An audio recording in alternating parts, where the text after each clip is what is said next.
taking care of ourselves is a full-time job, which also involves protecting our energy, because protecting our energy is an investment in our mental health.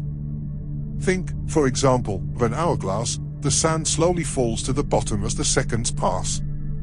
Eventually, there is no more sand at the top, and you have to turn it over and let it recharge. Emotional well-being is similar. Every decision takes away a few grains of sand. All day long, we spend mental energy, whether it's making decisions, completing difficult tasks, or communicating with people who, in some cases, have toxic characteristics. Even if we think we can take on everything at once, we don't have infinite mental energy.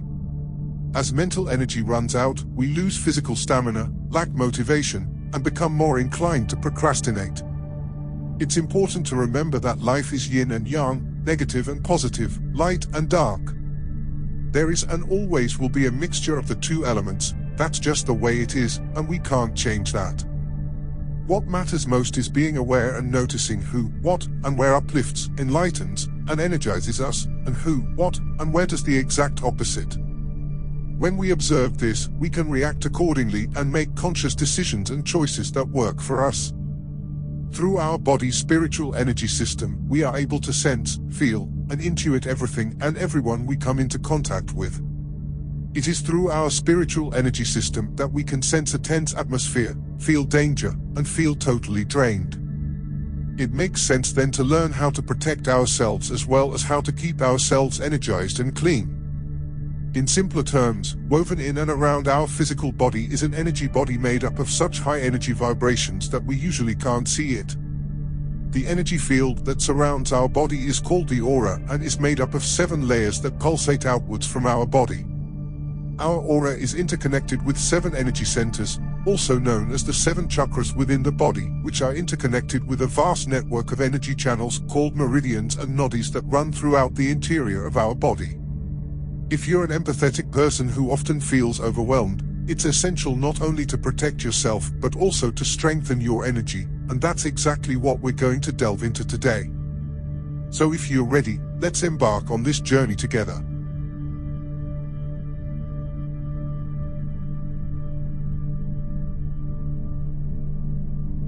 There are several steps you can take to manage these energies effectively.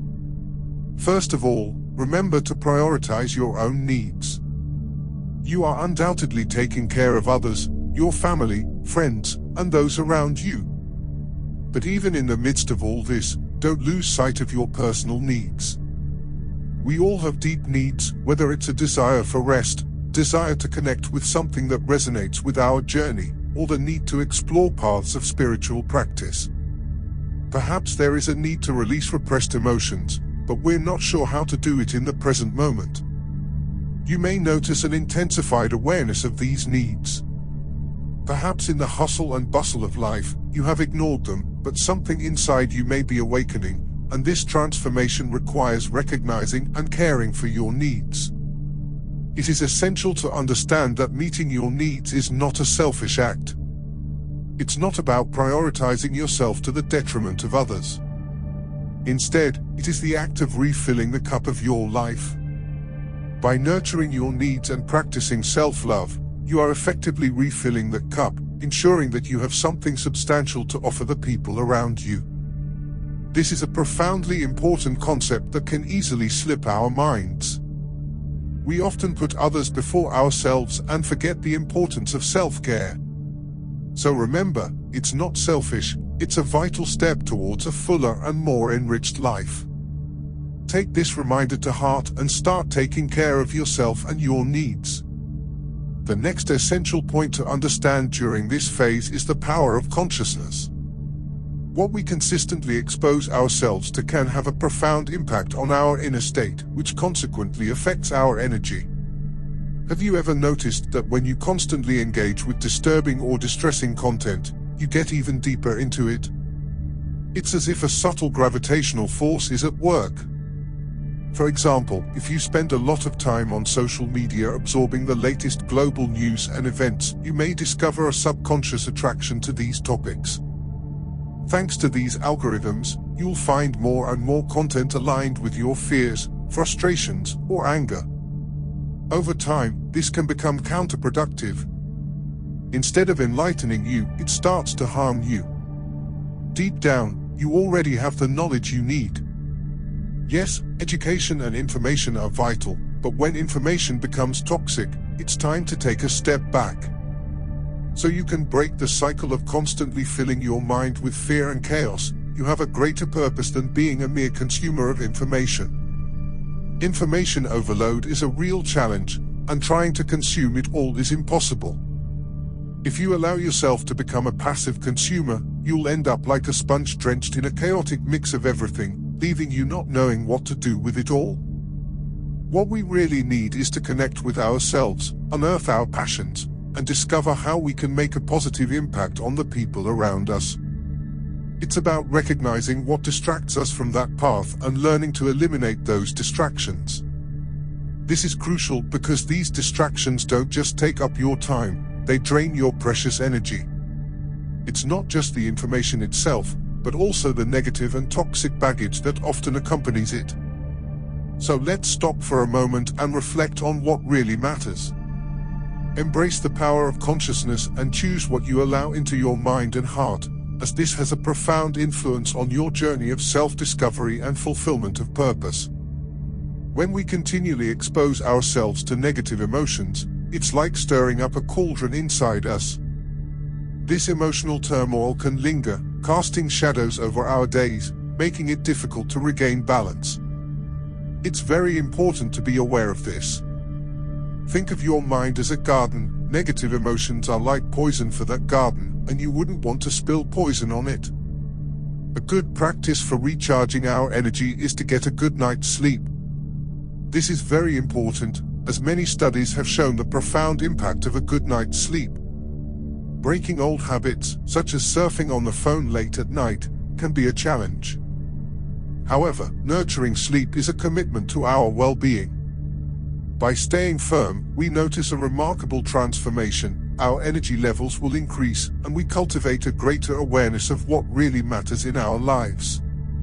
But that's not all. Nature, the very essence of our existence, has an incredible rejuvenating power.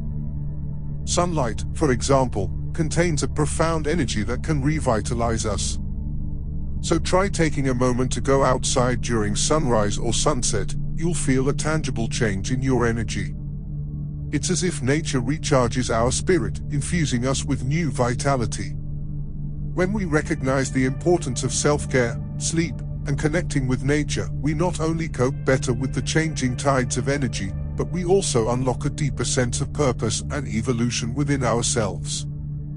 These are profoundly impactful practices that can bring us a sense of security and peace, especially in uncertain times when the world seems flooded with disturbing information.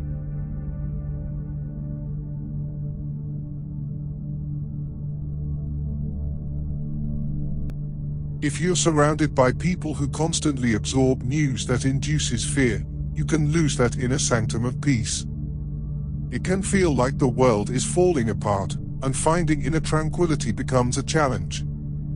To regain that inner calm, try to choose a practice that nurtures a sense of security and tranquility within you. As I've mentioned many times here on the channel, one very effective method is through meditation. This is not a typical meditation. It is a practice of calming the body, cultivating gratitude, and nurturing self-care. In these moments, imagine the people you love and who love you. Think of the moments when you felt valued or when someone's kind words touched your heart. Reflect on these warm and uplifting feelings. Remember the times you played with your pet or did activities you enjoy. These moments carry a distinct energy of joy and contentment. You can emanate this pleasurable energy through actions, thoughts, and words, radiating positivity and healing to the people around you. Another vital aspect of preserving your energy is making time for solitude. In our quest to help and support others, we often overlook the importance of personal reflection. So it's important to take some time alone. This allows us to evaluate our life choices, our habits, and what we consume, be it information, conversation, music, or entertainment. It's a time to organize our lives, to recognize what does and doesn't drain our energy. When we understand the balance between what drains and what recharges our energy, it becomes easier to cultivate higher energy throughout the day.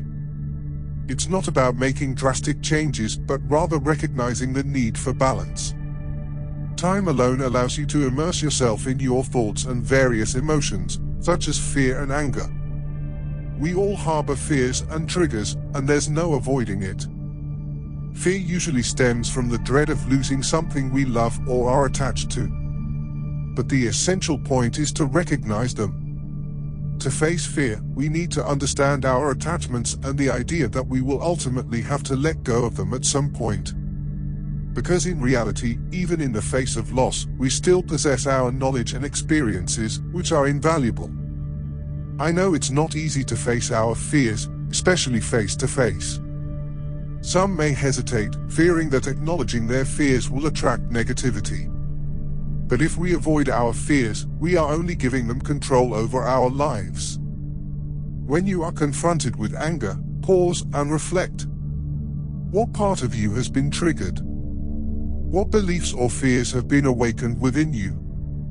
This introspection is like peeling back the layers of your emotional responses, revealing deep insights. Similarly, with anxiety, embracing situations that make you anxious can be enlightening. What aspects of you become anxious? What thoughts and internal conversations arise when anxiety takes over? These questions lead you to deep introspection, helping you to understand your responses to life's challenges. Think of it as training for your emotional well-being. Just as lifting weight strengthens your body, facing your triggers and emotions strengthens your emotional resilience and consequently your energy. It's not about being hard on yourself, it's about promoting inner strength while being kind and compassionate. This balanced approach allows you to understand your emotions and cultivate a sense of calm and self-confidence. Instead of running away from these challenges, we can build a resilient foundation. This process is a crucial aspect of protecting and nurturing our energy. As this internal pillar strengthens, you will feel remarkable changes. It's as if we feel more grounded, like diving into cold water. It's a challenge at first, but every time we do it, we come out stronger. Life stresses are like that cold water. Ultimately, you're training to strengthen your energy. We can't change external circumstances, but we do have the power to choose how we react. We become the architects of our future, shaping it with intention and wisdom. Remember, life offers two paths, one guided by fear and one guided by intuition. Every day, we decide which path to take, be it fear or intuition. The choice is always ours. Recharging and protecting your energy is very important, but remember that your emotional and mental well-being is also equally important, as one complements the other. I hope this message enlightens your journey. Thank you for embarking on this journey with me. If this video resonated with you, I invite you to like and subscribe to our channel. Share this video with others so they can benefit from this message, and don't forget to leave a comment below sharing your thoughts, reflections, and experiences. Thanks again for watching and for joining me. Take care, and see you soon.